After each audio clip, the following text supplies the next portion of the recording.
ChatGPT tricks for your next exam to score better.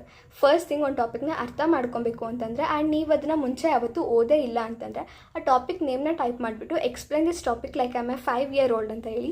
Trust me it's funny and helpful at the same time.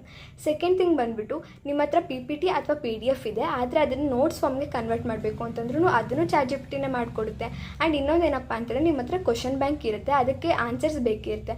Of course ತುಂಬ time ತೊಗೊಳುತ್ತೆ ಅಲ್ವಾ ನಾವೇ manually ಕುತ್ಕೊಂಡು ಮಾಡೋಕ್ಕೆ. So ನೀವು ChatGPT ಕೇಳಿದ್ರೆ ಈ ಕ್ವಶನ್ಸ್ಗೆಲ್ಲ ಆನ್ಸರ್ ಮಾಡುವಂತ ಅದನ್ನು ChatGPTನೇ ಮಾಡಿಕೊಡುತ್ತೆ. ಆ್ಯಂಡ್ ಫೋರ್ತ್ ಥಿಂಗ್ ಏನಪ್ಪ ಅಂತಂದರೆ ನಿಮ್ಗೆ ಏನಾದರೂ ಡೌಟ್ಸ್ ಬಂತು ಮಿಡಲಲ್ಲಿ, ಅದು ಆನ್ಸರ್ ಜನ್ರೇಟ್ ಮಾಡಿರೋದಲ್ಲೇ ನಿಮಗೆ ಡೌಟ್ ಇದೆ, ಯಾವುದೋ ಒಂದು ಲೈನ್ ಅರ್ಥ ಆಗ್ತಿಲ್ಲ ಅಂತಂದರೆ ಮತ್ತೆ ಅದನ್ನು ಕಾಪಿ ಪೇಸ್ಟ್ ಮಾಡಿ ಕೇಳಿ ಈ ಲೈನ್ ನನಗೆ ಅರ್ಥ ಆಗ್ತಿಲ್ಲ ಅಂತ ಅಂದ್ಬಿಟ್ಟು.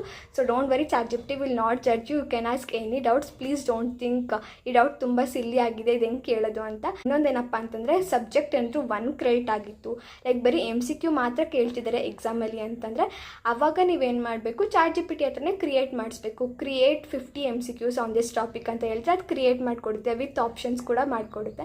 ಸೊ ಇದು ಎಲ್ಲದಕ್ಕೂ ಪ್ರಾಂಪ್ಟ್ಸ್ ಬೇಕು ಅಂತಂದರೆ ಕಮೆಂಟ್ ಸೆಕ್ಷನಲ್ಲಿ ಪ್ರಾಂಪ್ಟ್ಸ್ ಅಂತ ಟೈಪ್ ಮಾಡಿ, ನಾನು ನಿಮಗೆ 15 ಪ್ರಾಂಪ್ಟ್ಸ್ನ ಕಳಿಸ್ತೀನಿ, which is absolutely helpful for your next exam. Thank you for watching.